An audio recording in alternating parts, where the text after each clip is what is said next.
Vamos falar agora com o médico, hoje eu não posso dizer médico e gourmet, se bem que ele não deixa de ser, né? Nosso comentarista aqui das sextas-feiras pela manhã no Troca de Ideias, o Dr. Marcos Frank, ele que é neurologista, hoje veio na condição de vice-presidente do Hospital Bruno Born para falar sobre avanços, para falar sobre projetos da casa, mas ainda celebrar mais uma conquista. O Hospital Bruno Born subiu 12 posições e agora está entre os 80 melhores do país e no estado subiu para a 9ª colocação.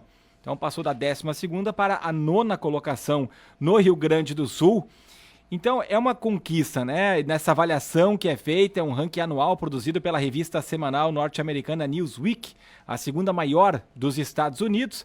E a gente vai tratar desse assunto, e eu falava com o Dr. Frank, que olhava aqui pesquisando há exatamente 2 anos, 9 de março foi de 2022, para não dizer que foi exatamente no mesmo dia, Dr. Frank vinha aqui e dizia: nosso objetivo é nos próximos anos nos tornar o melhor hospital do Rio Grande, ou melhor, do interior do Rio Grande do Sul. E o caminho está sendo trilhado. Mais um bom resultado. Como é que vocês estão vendo tudo isso que está sendo feito? Tem muitas novidades pela frente, o prédio do INSS que vai ser utilizado também pelo Hospital Bruno Born. Bem-vindo aqui à nossa programação, hoje na tarde aqui. Tudo bem? Boa tarde. Boa tarde, boa tarde a todos os nossos ouvintes. Essa colocação, esse reconhecimento, de certa maneira, aí nos deixa muito felizes e nos deixa ainda mais responsáveis em seguir melhorando os atendimentos. Nós saímos de um hospital aí inaugurado há 91 anos atrás, e que na época teve que ficar 1 ano discutindo qual o papel da comunidade evangélica e qual o papel da comunidade católica na construção do hospital.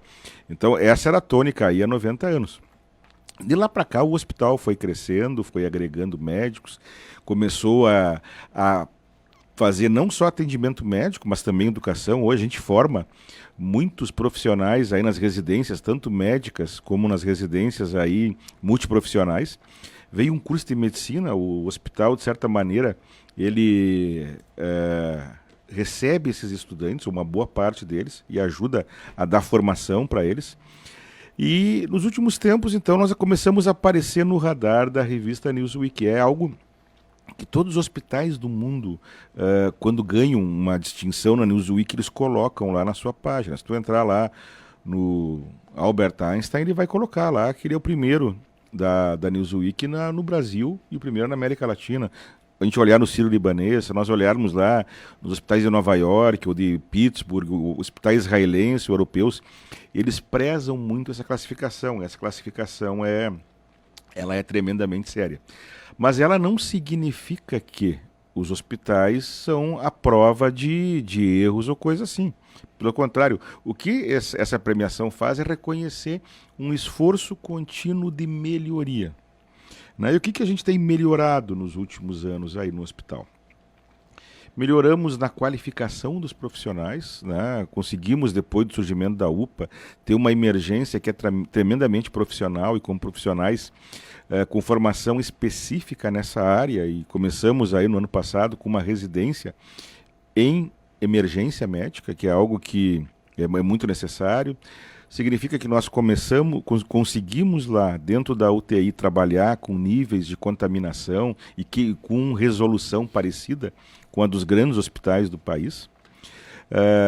Significa que nós conseguimos lá organizar os serviços, que nós conseguimos eliminar os papéis de dentro do hospital na prescrição, que nós conseguimos melhorar a segurança médica e que ela é dada para o paciente. E nós conseguimos tirar o hospital um pouco do foco dele. O centro do hospital não deve ser o médico. O centro do hospital tem que ser o paciente. Né? E é nisso que nós estamos trabalhando atualmente, em levar o centro da atenção para o paciente, para a segurança do paciente, para o cuidado do paciente, para o bem-estar dele, inclusive. Nós estamos já começando a fazer isso, a nos preocupar com o que acontece com o paciente depois que ele sai do hospital. Então são essas coisas aí que estão acontecendo aos poucos e que às vezes são invisíveis para a comunidade, mas que fizeram com que o hospital se destacasse aí e fosse reconhecido pela revista Newsweek. Você fala desse reconhecimento pelas melhorias, mas como é que é feita essa avaliação? Eles acompanham o dia a dia do hospital? O hospital precisa enviar algum relatório? Como é que são esses critérios? Eles entrevistam médicos e administradores hospitalares de sucesso no Brasil. Né? Então, pessoas que são referências em suas áreas. Eles analisam também documentos que estão à disposição de planos de saúde, do próprio SUS, e em cima disso, então, eles vão criando esse ranking e vão dando uma nota. Então, o hospital não participa desse processo, né? Eles veem os nossos resultados em cima de onde isso está, na Unimed, onde isso está no SUS, onde isso está nos hospitais. Nos últimos tempos, a gente tem feito muito convênio com grandes hospitais. Por exemplo, a gente tem muitas coisas em comum com o Hospital Albert Einstein. Fizemos aí algumas certificações de segurança com ele. Nós fizemos com que toda a nossa radiologia fosse fazer formação junto com o Einstein e para melhorar a qualidade dos nossos laudos, melhorar ainda mais a nossa equipe. E nós estamos terminando agora uma certificação através do Einstein, mas com uma entidade americana chamada Plantree, que foca todo o cuidado no paciente. Então a gente tem lá uma comissão de pacientes e ex-pacientes que ajudam a tomar decisões baseado na experiência do paciente. Né? Então essas coisas todas vão se modificando. Além disso, tem o hospital, há alguns anos aí, ele tem acreditação. Acreditação para um hospital é mais ou menos como antigamente a gente falava em ISO para as empresas. É um certificado de que o hospital cumpre boas normas e de que ele consegue lá fazer. Hoje em dia, quando a gente detecta algum problema no hospital, isso tem que ser monitorado, tem que ser estudado, tem que ver o que se pode fazer para que aquilo não aconteça mais. E há uns meses atrás, eu estava ouvindo dentro de um grupo lá que discutia hospitais do futuro, e tinha uma informação muito importante. Eles diziam o seguinte: na indústria da aviação, lá onde está a Boeing, a Airbus, eles têm 4 falhas por milhão. Né? Ou seja, a aviação é considerada muito segura, mas aviões caem, tem problema. A gente está vendo aí uma confusão que houve com a Boeing. Nos hospitais isso passa para 1.000 por milhão. Ou seja, a gente tem muito que evoluir dentro dos hospitais para aumentar ainda mais a segurança e tentar chegar perto, por exemplo, da aviação. Isso é no mundo ou no Brasil? No mundo. No mundo. No mundo. É bastante ainda, né? É bastante. Porque dependendo do erro que for cometido, pode custar uma vida. Então, é justamente isso. Por isso que o foco está indo para o paciente. Imagine o seguinte: os hospitais estão deixando de ser uma coisa artesanal, cuidada lá por uma entidade religiosa ou alguma coisa assim, e com médicos que iam lá, que faziam parte do corpo clínico, para se transformar numa empresa focada em resultado, em números, em certificações. Ou seja, as coisas lentamente estão mudando. E o Hospital Bruno Born tem acompanhado isso e tem acompanhado um ritmo melhor que muitos dos hospitais do interior do estado. Quando a gente olha para o ranking, voltando para o ranking da Newsweek, a gente só encontra hospitais ranqueados no Rio Grande do Sul, em Porto Alegre, os grandes hospitais, Mãe de Deus, PUC, clínicas, Moinhos, hospitais em Caxias, hospital em Passo Fundo e Lajeado. Só essas 4 cidades estão nesse ranking. Fora Porto disso, Alegre, então, Caxias, Passo Fundo e e Lajeado. Lajeado. Então, vejam aí que cidades grandes como Santa Maria, Pelotas e outras ficaram fora desse ranking. Isso nos ajuda, por um lado, a comemorar. Tá? Estamos no caminho certo, estamos competindo com esses grandes hospitais. E, por outro lado, aumenta a nossa responsabilidade no sentido, bem, o que nós temos que fazer para melhorar ainda mais? Ainda sobre a pesquisa, tá na nossa matéria lá no nosso site, que divulgamos já no dia 29, o Hospital Bruno Born sobe 12 posições e agora está entre os 80 melhores do país. A Newsweek avaliou, então, boa parte disso, né, até o doutor falou, mas avaliou nesse ano 2.400 hospitais em 30 países. Pela primeira vez o Chile e a Malásia foram adicionados ao ranking, que inclui também os Estados Unidos e a maior parte da Europa Ocidental e Escandinávia, 10 países asiáticos, Austrália e outros países das Américas. E a pontuação de cada hospital é baseada em uma pesquisa online com mais de 85 mil especialistas médicos e em dados públicos de pesquisas de pacientes pós-hospitalização sobre a sua satisfação geral. Que legal esse resultado, mas eu sei que o hospital não para por aí. Eu comecei a nossa conversa citando a tua fala 2 anos atrás, quando também estavam comemorando, né, melhoras nesse ranking. E falando com o Cristiano Dicker, que é o diretor-presidente do HBB, também, logo quando a gente falava dessa conquista, ele falava, estamos entre os 10 do estado, bora alcançar o primeiro, né? E eu sei que vocês têm isso muito claro na meta. Quer dizer, esse é o segredo, doutor Frank, para continuar tendo bons índices, melhores resultados, nunca se contentar, olha, tá legal, vamos comemorar, mas vamos trilhar o caminho em busca do topo? Bem,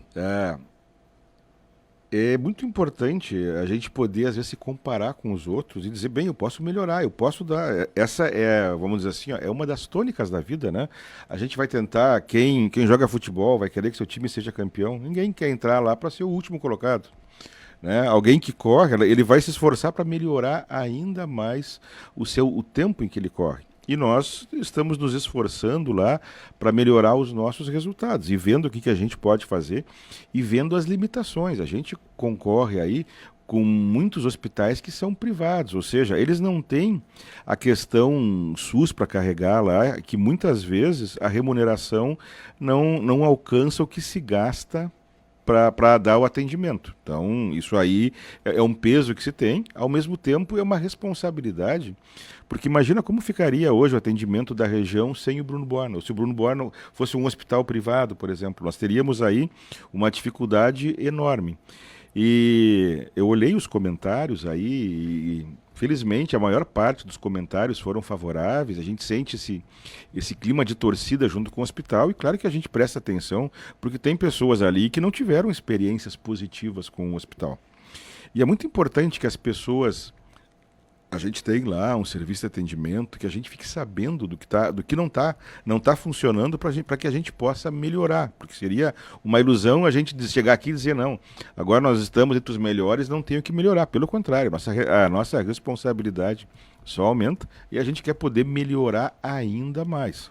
E por isso que vem vindo aí serviços novos. A gente teve aí depois da pandemia, e isso é algo notado no mundo inteiro, um aumento do número de casos de infartos do miocárdio e o número de AVCs. E nós conseguimos aí, então, com o apoio do governo do estado, uma verba para construir uma ala nova voltada para cardiologia. Quem passa pelo hospital vai ver ali que em cima da parte, junto a Benjamin e junto a Carlos von Koseritz, a gente está aumentando, ali vão surgir dois serviços novos. Um serviço de cardiologia, com um aparelho novo de hemodinâmica. A cirurgia cardíaca ela cada vez diminui mais e ela vai para a hemodinâmica. Ou seja, antigamente se fazia uma cirurgia no coração com o coração aberto, com o peito aberto. Hoje a gente faz uma cirurgia no coração através de catéter. Muito mais rápido, muito mais seguro. Então a gente está ampliando esse serviço. O que é o catéter, para quem não tem conhecimento? O catéter é um pequeno caninho onde se faz um corte numa veia ou numa artéria e se coloca isso por dentro do sistema arterial, se leva isso até o coração. Enquanto aumenta a segurança? Aumenta assim, diminui risco de infecção. O risco de infecção diminui muito. Uma cirurgia a céu aberto, aí, o paciente tinha que ficar 10 dias, 12 dias hospitalizado. Numa cirurgia por cateterismo, vai ficar 1 ou 2 dias internado. Né? Então, faz com que as coisas se tornem mais rápidas, diminui o risco de infecção, diminui a mortalidade, diminui a invasividade do paciente. Queremos montar lá também uma UTI cardiológica, né? Uma UTI especializada em cardiologia. Quantos leitos? vamos começar lá com a ideia, começar com 10 leitos. Quanto mais especializada for uma ala de um hospital, mais segurança ela consegue passar para o paciente. Então, a ideia com o tempo é que o hospital passe a contar lá com 4 UTIs. Uma UTI neonatal, uma UTI pediátrica, que foi uma luta aí que a comunidade nos ajudou a vencer, de ter essas UTIs. Ter uma UTI adulto e no futuro, próximo aqui, ter uma UTI cardiológica. O que seria esse futuro próximo? Os próximos 2 anos. O queremos montar é que já tem algo encaminhado ou ainda é um sonho? Já existe a construção, já existe a ala. Nós estamos O espaço lá. físico O já está espaço pronto? físico já está sendo terminado, né? Bem, agora entre o espaço físico e uma UTI envolve equipamento e envolve principalmente mão de obra especializada. Aqui na região estão abrindo várias UTIs. Isso torna a disputa por mão de obra ainda maior. Né? Por um lado é bom, mas tem um Claro, outro lado, né? se você, um dos bons dilemas do Vale do Taquari é que muitas empresas se ressentem da falta de mão de obra especializada. A gente tem que buscar em outras regiões. Seriam 6 SUS e 4 particular e convênio, isso não está decidido não ainda. não tá E decidido o que ainda. falta para se tornar realidade? Bem, a gente precisa aí de verbas para comprar equipamento, para Qual, montar. qual seria o valor para equipar ela, Ah, em média? Vamos falar aí de 2, 3 milhões. 2, 3 Né? milhões. Que é o custo de um aparelho de hemodinâmica aí, que esse já foi aí licitado pelo governo, deve vir em algum tempo para cá. Então, alguns desses aparelhos já estão a caminho, né? E aí a gente contou com o apoio do governo estadual, com o apoio do governo federal, no último ano aí, nós ganhamos verbas aí para vários equipamentos e para ampliações, e essa ampliação da cardiologia envolve aí dinheiro do governo do estado. Para muitos equipamentos, inclusive uma radioterapia nova, vem dinheiro do governo federal. E junto com essa construção a gente vai fazer uma maternidade nova. A gente percebeu com o passar do tempo que a questão da maternidade para as mulheres e para as famílias mudou. Durante um tempo, se pegou o parto que acontecia nas casas, se levou para dentro do hospital para dar segurança. Foi quando surgiu a cesariana, mas era um parto assim, a família de um lado, a mulher dentro de uma sala cirúrgica tendo seu filho.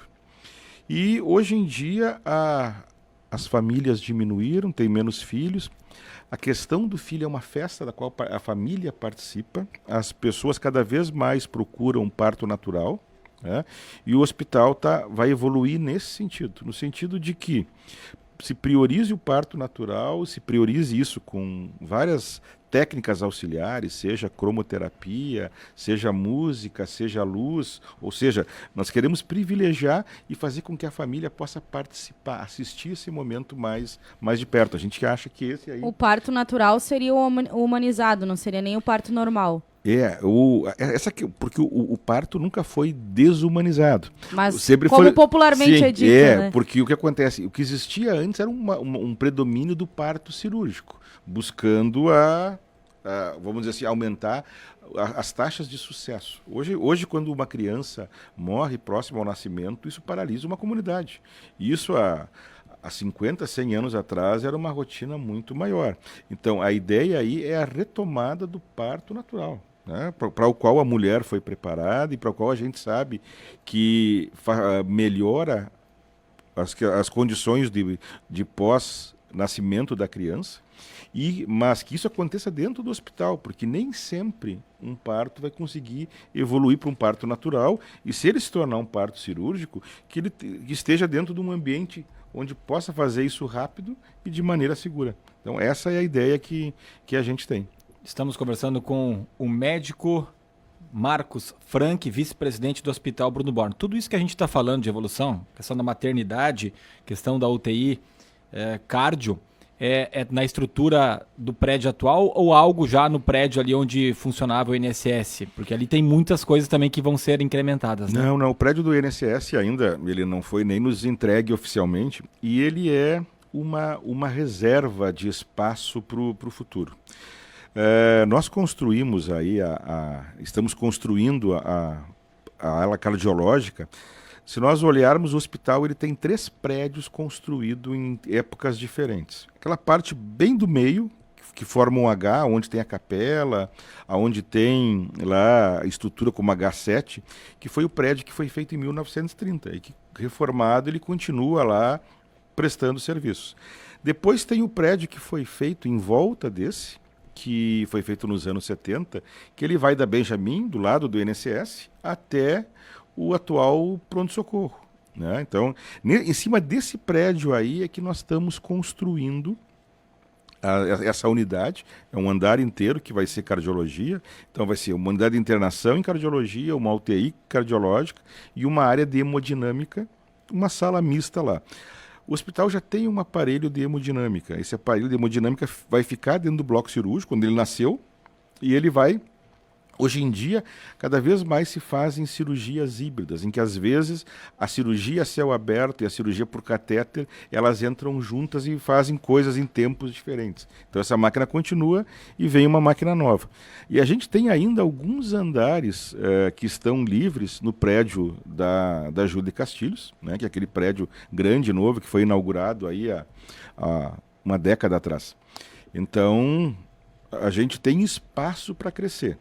Aquela área do INSS, ela originalmente pertencia ao hospital.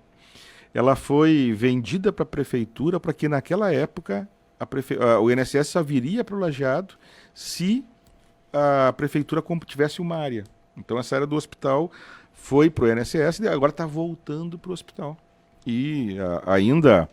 se imagina que a gente vai verticalizar aquela área no futuro, mas isso é um projeto para o futuro. A gente nem parou para pensar nisso, sendo bem honesto, porque a gente ainda tem áreas crescendo em cima do prédio ali dos anos 70 e no prédio novo ainda tem alguns andares vazios. Essa UTI de cardiologia, ela vai ser algo novo no estado? Tem outros hospitais, é mais comum? Os grandes hospitais do Rio Grande do Sul, eles têm, alguns deles têm UTIs cardiológicas, assim como eles têm UTIs neurológicas, ou seja, eles vão especializando. Quando um paciente recebe um procedimento cardíaco, ou que ele faça um procedimento neurológico, no caso uma cirurgia cerebral, se ele for para uma unidade onde só se trabalha com esse tipo de doença e com uma equipe especializada, nós aumentamos ainda mais a chance desse paciente sobreviver. As UTIs surgiram no mundo há 100 anos atrás porque um neurocirurgião americano, eles viram que faziam cirurgias muito boas, mas o paciente morria no primeiro ou no segundo pós-operatório.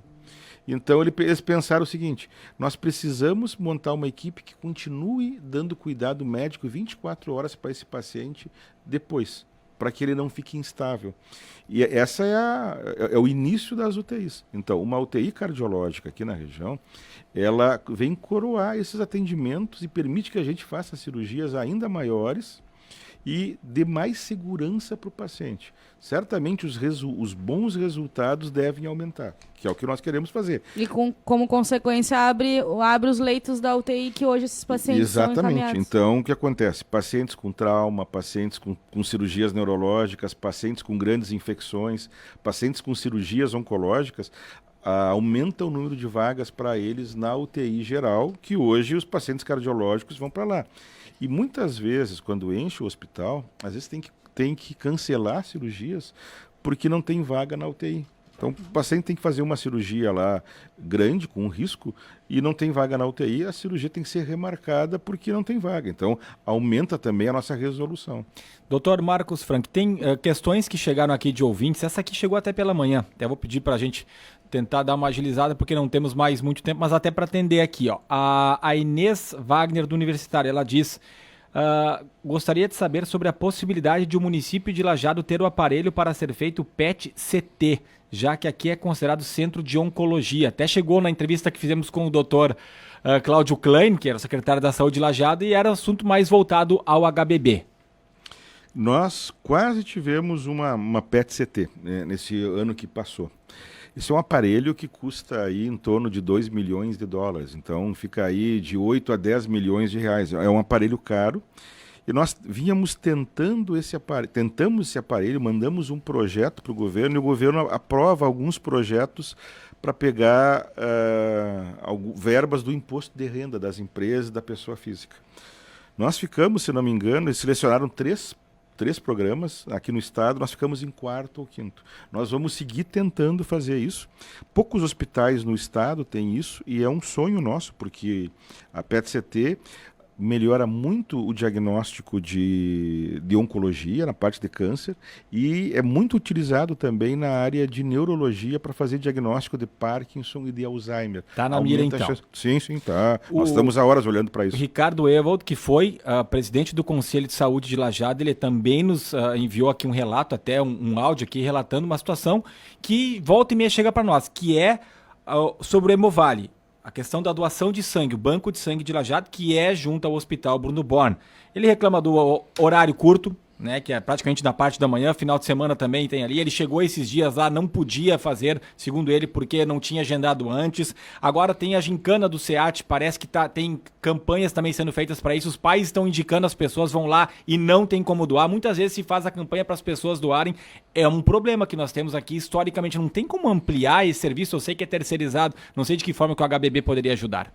Bem, nós quase perdemos uma vez o banco de sangue, né, aqui na região. Isso é algo que vem há muito tempo recebendo a nossa atenção. Porque o que acontece? O banco de sangue, ele tem um lado que a gente enxerga, que é o lado da captação. Então, eles têm lá uma capacidade limitada de captar, a gente já aumentou a área física com eles, já foi melhorado a área física, que é o que às vezes atrapalha as pessoas, né? Pô, eu quero doar sangue, quero doar hoje. Bem, eles têm um outro lado que a gente não percebe às vezes, que é o processamento do sangue, né, que envolve processar esse sangue, dar as melhores condições e a aplicação disso. Então tem equipes que colhem, equipes que vão... Olha, foi prescrito sangue na UTI ou no bloco cirúrgico, então eles têm bastante cuidado. Mas é algo que nos chama atenção, a gente já teve discussões aí com o pessoal da Hemovale para melhorar ainda mais o atendimento e para que a gente possa, assim, para que todo mundo que tenha vontade de doar possa ser atendido lá no menor tempo possível e com o mínimo de transtorno, né? Então é isso, sim, também está na nossa mira e nos cuidados que a gente tem.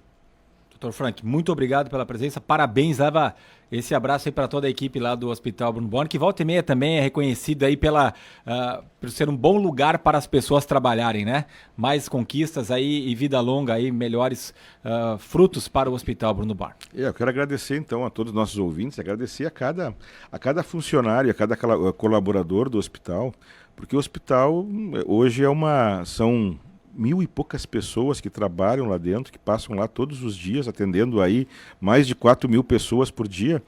E a gente sabe que é um trabalho cansativo, que envolve dia, noite, que não para nunca. Então, nada disso seria possível sem essas equipes aí que nos auxiliam. Tá certo, a gente agradece o Dr. Marcos Frank, ele que é neurologista, também conversando conosco sobre, na condição, né, de vice-presidente do Hospital Bruno Born, sobre essas conquistas do Hospital Bruno Born. Hospital Bruno Born, que é um orgulho não só para Lajeado, como para todo o Vale do Taquari, é referência aqui na região, entre os 80 melhores hospitais do Brasil, além de muitas outras conquistas e coisas que ainda estão por vir, como citado pelo Dr. Marcos Frank. 3 horas e 52 minutos.